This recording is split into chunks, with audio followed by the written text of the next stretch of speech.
شروع اللہ کے نام سے جو بڑا مہربان نہایت رحم والا ہے۔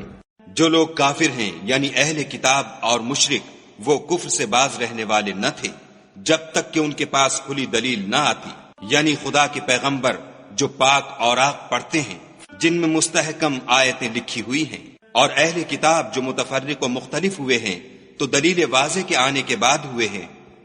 اور ان کو حکم تو یہی ہوا تھا کہ اخلاص عمل کے ساتھ خدا کی عبادت کریں اور ایک سو ہو کر،